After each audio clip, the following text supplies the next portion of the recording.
الحمدللہ رب العالمین والصلاة والسلام علی خاتم المرسلین وعلی آلہ واصحابہ اجمعین،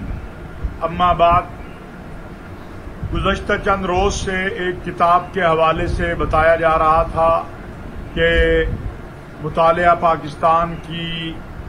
نہم کلاس کی کتاب میں ختم نبوت کے حوالے سے الفاظ کو تبدیل کیا گیا ہے۔ اس پر الحمدللہ متحدہ علماء بورڈ نے فوری ایکشن لیا۔ میں وزیر اعلیٰ پنجاب عثمان بزدار صاحب کا، محکمہ تعلیم کا اور ملک کے صوبہ پنجاب کے ذمہ داران کا مشکور ہوں کہ انہوں نے اس کے جواب میں فوری طور پر جو تحقیقات کی تو معلوم ہوا کہ یہ کتاب ایک پرائیویٹ ادارے نے چھاپی ہے اور یہ تبدیلی 2016 سے آئی تھی، لیکن جو پنجاب ٹیکسٹ بک بورڈ کی کتاب ہے اس کے اندر یہ الفاظ حذف نہیں ہوئے، یہ تبدیلی نہیں آئی۔ ابھی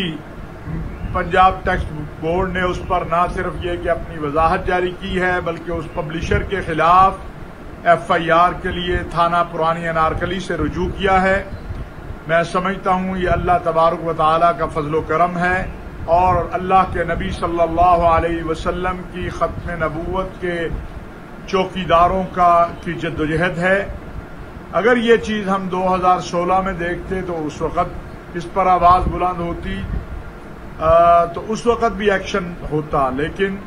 2016 میں شائع ہونے والی چیز موجودہ حالات میں ہمارے علم میں لائی گئی اور متحدہ علماء بورڈ اس پر مبارکباد کا مستحق ہے، پاکستان علماء کونسل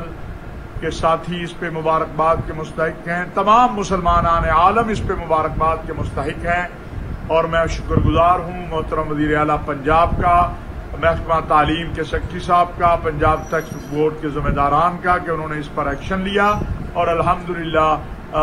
اس کی کامل اور اکمل وضاحت، اور جن لوگوں نے اس طرح کا فعل کیا ان کے خلاف FIR کا عمل شروع ہو چکا ہے۔ اللہ تبارک و تعالی ہم سب کو محمد عربی صلی اللہ علیہ وسلم کی ختم نبوت کا چوکیدار بنائے۔